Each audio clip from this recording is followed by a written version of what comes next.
നന്ദേട്ടാ,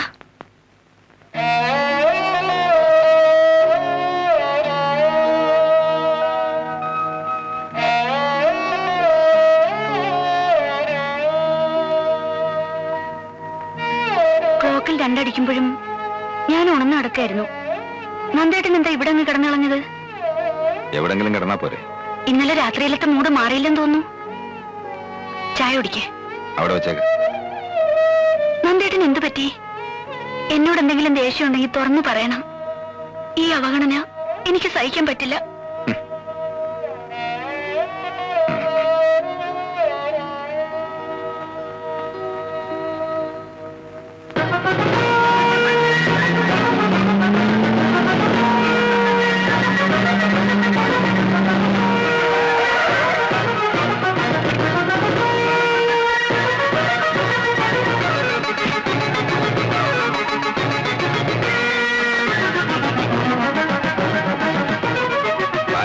ഇല്ലല്ലോ, എറണാകുളത്ത് പോയിരിക്കുക.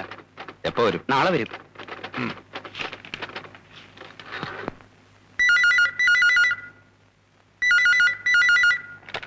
ഹലോ, അമ്മയ്ക്ക് ഫോൺ കൊടുക്ക. നന്ദേട്ടാ, ഇത് ഞാനാ, ആതിര. അമ്മയ്ക്ക് ഫോൺ കൊടുക്കാൻ. ആരാ മോളെ? അമ്മയ്ക്ക് ഫോൺ. ഹലോ, നന്ദന. അവളോട് കുറച്ചു ദിവസം അവളുടെ വീട്ടിൽ പോയി നിൽക്കാൻ പറ. ഞാൻ വിളിച്ചിട്ട് വന്നാ മതി. നീ എന്ത് ഭ്രാന്തായി പറയുന്നത്? എന്താ കാര്യം? അമ്മ ഞാൻ പറഞ്ഞത് കേട്ടാ മതി. എന്താ അമ്മേ? നിങ്ങൾ തമ്മിൽ എന്തെങ്കിലും സംസാരം ഉണ്ടായോ? ഇല്ല. അവന്റെ മനസ്സിൽ എന്തോ ഉണ്ട്. നന്ദേട്ടൻ എന്താ അമ്മേ പറഞ്ഞത്? നീ കുറച്ചു ദിവസം നിന്റെ വീട്ടിൽ പോയി നിൽക്കാൻ. അവൻ വിളിച്ചിട്ട് നീ ഇങ്ങോട്ട് വന്നാ മതിയെന്ന്.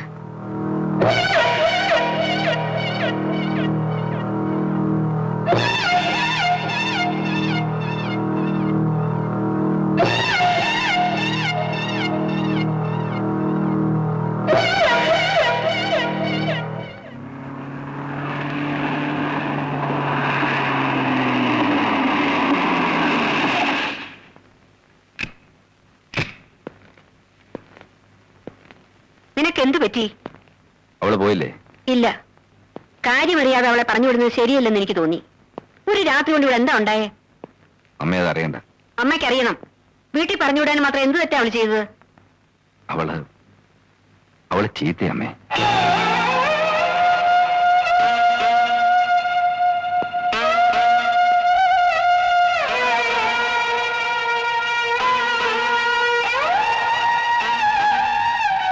കല്യാണം കഴിഞ്ഞ ആദ്യ ദിവസങ്ങളിൽ ഞാൻ അമ്മയോട് ചോദിച്ചില്ലേ നമുക്ക് തെറ്റുപറ്റിയോന്ന്?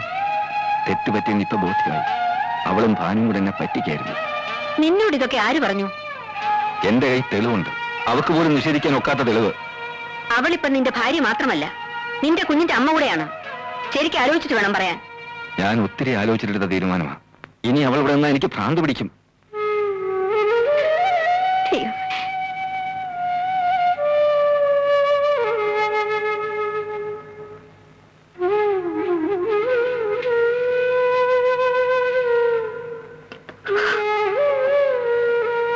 പറഞ്ഞതൊക്കെ കേട്ടില്ലേ? ഇനി കൈക്ക് പിടിച്ച് പുറത്തു കൊണ്ടുവന്നാക്കിയേ പോകുമെങ്കിൽ അങ്ങനെയും ചെയ്യാം.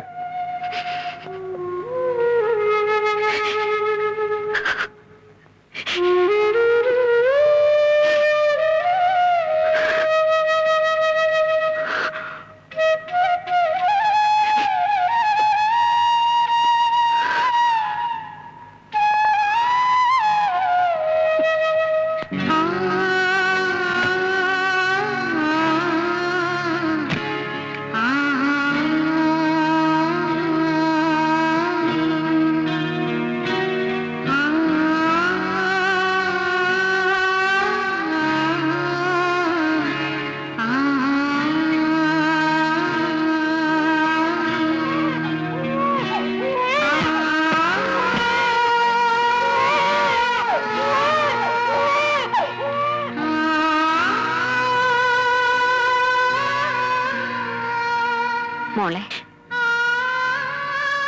ഞാൻ കാരണം നന്ദേട്ടന് ഭ്രാന്ത് പിടിക്കണ്ട.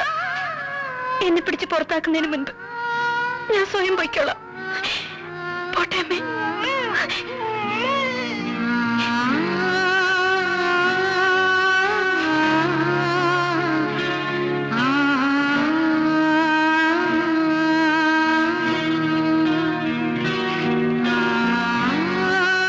അവളോട് പോകരുതെന്ന് പറഞ്ഞു. മോളെ, ഇല്ലമ്മേ, നന്ദേട്ടൻ നിൽക്കരുതെന്ന് പറഞ്ഞ വീട്ടിൽ പിന്നെ എനിക്കെന്താ സ്ഥാനം?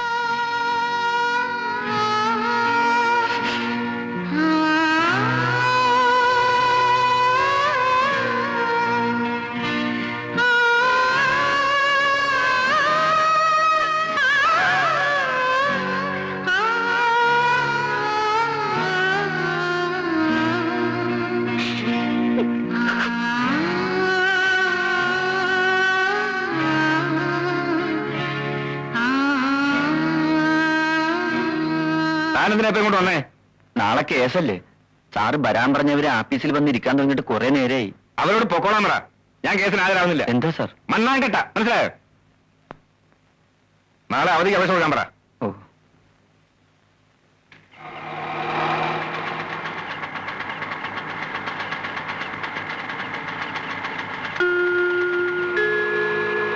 അയ്യോ, മോളല്ലേ? ഇവളെന്താ ഈ നേരത്ത്?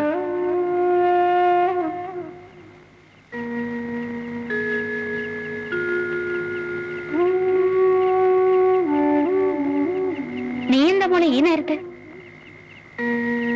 നന്ദൻ വന്നില്ലേ?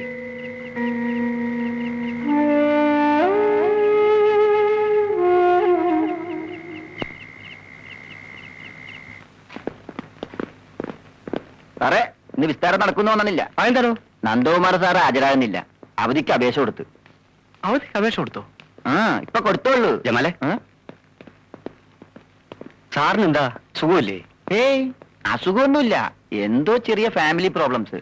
വൈഫ് വേണമെങ്കിൽ വീട്ടിൽ പോണുണ്ട്. ആതിരയും മോനും വീട്ടിൽ പോകാൻ അവിടെ വിശേഷം വല്ലതുണ്ടോ? ആ, ഒരു ചെറിയ വിശേഷമുണ്ട്. നന്ദേട്ടൻ ഓഫീസിൽ വന്നിരുന്നു എന്ന് അറിഞ്ഞപ്പോഴേ ഞാൻ വിചാരിച്ചു എന്തെങ്കിലും വിശേഷം കാണുന്നു. ഞാൻ അമ്മയുടെ വീട്ടിൽ പോയിട്ട് കുറച്ച് ദിവസമായി.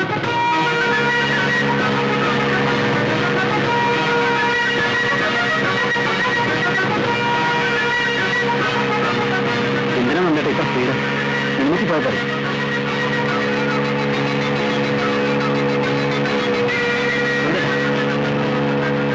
നന്ദേട്ടാ,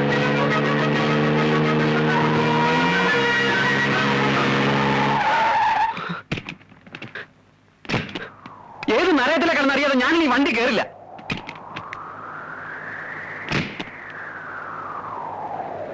എന്റെ വിവാഹ നിശ്ചയം കഴിഞ്ഞതിന്റെ അടുത്ത ദിവസം നീ എന്നെ കാണാൻ വന്നപ്പോ ഒരു കത്തിന്റെ കാര്യം പറഞ്ഞത് ഓർമ്മയുണ്ടോ? ഈ അടുത്ത ദിവസം അതെന്റെ കൈ കിട്ടിയത്. ദാ വായിച്ചു നോക്ക്.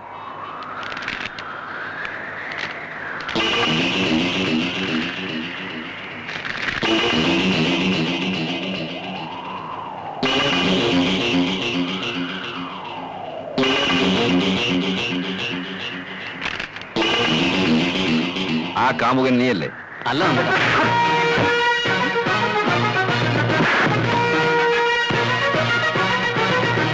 പിന്നെ ആരാടാ പട്ടി?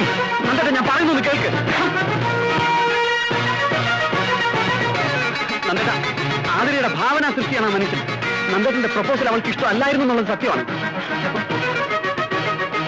ഒരു പുരുഷനെയും കണ്ണിൽ പിടിക്കാത്ത ആതിരയ്ക്ക് അവളുടെ സങ്കല്പങ്ങളുമായി ഒരു ബന്ധവുമില്ലാത്ത നന്ദേട്ടന്റെ ആലോചന മുടക്കാൻ അവൾ കണ്ടെത്തിയ വഴിയാണ് ഈ കത്ത്. അല്ലാതെ ഇതിൽ യാതൊരു സത്യാവസ്ഥയില്ല. കൊള്ളാം നിന്റെ കണ്ടുപിടുത്തം. പെണ്ണുങ്ങളെ വശീകരിക്കാൻ മാത്രമല്ല നിനക്ക് വിരുത്. നീ ഒരു പഠിച്ച കള്ളന. സാക്ഷികളെയും കള്ളസാക്ഷികളെയും തിരിച്ചറിയാനുള്ള ബുദ്ധി എനിക്കുണ്ട്. ഞാനിപ്പോ എന്ത് പറഞ്ഞാലും നന്ദേട്ടന് മനസ്സിലാവില്ല. നന്ദേട്ടന്റെ മനസ്സിൽ നിറയെ സംശയങ്ങളാണ്. അതേടാ, സംശയമാണ്. എനിക്ക് എല്ലാരെയും സംശയം. പക്ഷെ എന്റെ ജീവിതം തുലച്ചതിന് നിന്നെ ഞാൻ വെറുതെ വിടുന്നു വിചാരിക്കണ്ട.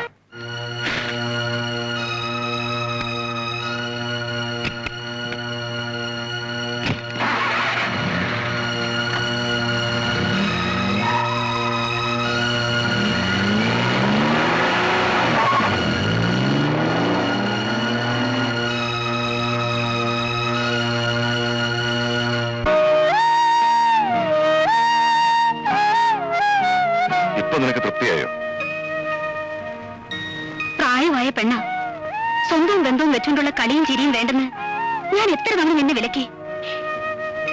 ഇപ്പൊ അവളുടെ ജീവിതം ഒരു വഴിയായപ്പോ നിനക്ക് മതിയായോ? ഞാൻ നോക്കിയിട്ട് നന്ദന്റെ ഭാഗത്ത് ഒരു തെറ്റുമില്ല. ഇത്തരത്തിലൊരു കത്ത് കിട്ടിയാൽ ഞാനായാലും ഇങ്ങനെയൊക്കെ ചെയ്യും. ഇനി അതിലെഴുതിയിരിക്കുന്നത് സത്യമല്ല നാട് കെട്ടു. നന്ദേട്ടൻ എന്നെ കുറിച്ച് എന്ത് വേണമെങ്കിലും കരുതിക്കോട്ടെ. പക്ഷേ അമ്മായിയും അമ്മാവനും എന്നെ അവിശ്വസിക്കരുത്. ആതിരയെ ഞാൻ എന്റെ മുറപ്പെണ്ണായിട്ടല്ല കണ്ടത്. ജീവിച്ചിരുന്നെങ്കിൽ ആതിരയുടെ പ്രായമുണ്ടാവുമായിരുന്ന എന്റെ ദീപമുള്ള സ്ഥാനമാണ് ഞാൻ അവൾക്ക് കൊടുത്തത്. ആ സ്വാതന്ത്ര്യത്തിൽ കുറെ അടുത്ത് പെരുമാറിയിട്ടുണ്ടെങ്കിൽ അതൊരു തെറ്റായിപ്പോയി എന്ന് എനിക്കിപ്പോഴും തോന്നുന്നില്ല.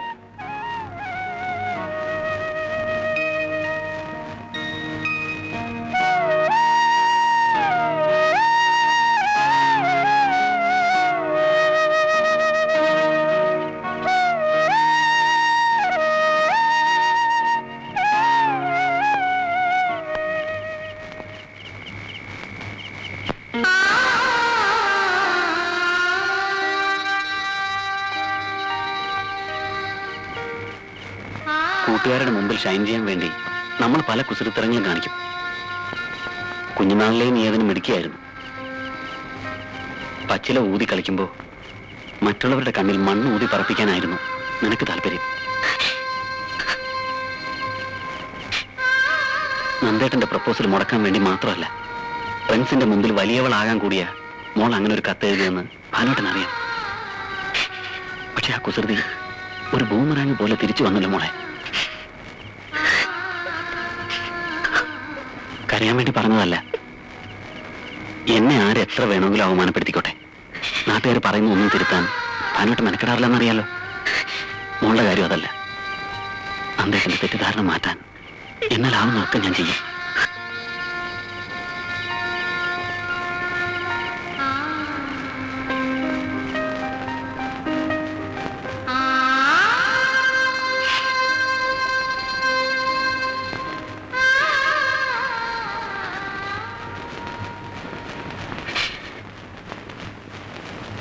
എന്തിനാ മോളെ ഇങ്ങനൊരു കുസൃതി നീ കാട്ടിയത്?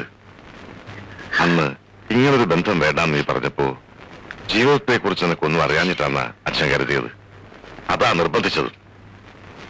സന്തോഷത്തോടെ നിങ്ങൾ കഴിയുന്നത് കണ്ടപ്പോ അച്ഛന്റെ കണക്കൂട്ടലുകൾ തെറ്റിയിട്ടില്ല എന്ന് ഞാൻ സമാധാനിച്ചു.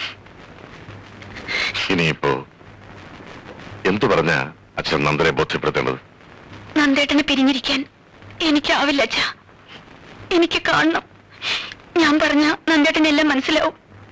വേണ്ട മോളെ, അവന്റെ മനസ്സിപ്പോ അസ്വസ്ഥമാണ്. അതൊന്ന് തണുക്കട്ടെ. നിന്നെ കൂടാതെ നന്ദനും ജീവിക്കാൻ കഴിയില്ല. അച്ഛൻ പോകാം.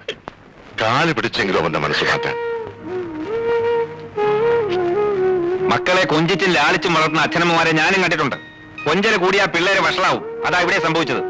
കല്യാണത്തിന് മുമ്പ് ഒരു ചെറുപ്പക്കാരനുമായി അഴിഞ്ഞാടി നടന്നിട്ട് സ്വന്തം ശരീരം പോലും അവന് സമർപ്പിച്ചിട്ട്. നന്ദ, ഞാൻ അവളുടെ അച്ഛനാണ്. ഇങ്ങനൊരു ആലോചന വന്നപ്പോ എതിർത്തവർ പലരുണ്ടായിരുന്നു. എന്നിട്ടും ഞാനത് സമ്മതിച്ചത് കുട്ടിത്വം വിട്ടുമാറാത്ത എന്റെ കുഞ്ഞു ചെയ്യുന്ന തെറ്റും ശരിയും മനസ്സിലാക്കാനുള്ള പക്വത നന്ദനുണ്ടല്ലോ എന്ന് കരുതിയിട്ടാണ്. ഞാൻ അവളെ സ്നേഹിച്ചിട്ടേ ഉള്ളൂ. ക്ഷമിക്കാവുന്നതിന്റെ പരമാവധി ക്ഷമിച്ചിട്ടാ ഒരു ജീവിതം തുടങ്ങിയതും അത് ഇവിടെ വരെ കൊണ്ട് എത്തിച്ചതും. പൊരുത്തപ്പെട്ട് പോവില്ല എന്ന് പൂർണ്ണമായി ബോധ്യം വന്നിട്ടാ ഞാൻ ഇങ്ങനൊരു തീരുമാനം എടുത്തത്. അതിന് ഇനി മാറ്റമില്ല. നന്ദ, ഇനി ഇതേ ചൊല്ലി ഇങ്ങോട്ട് വരണമെന്നില്ല ആരും.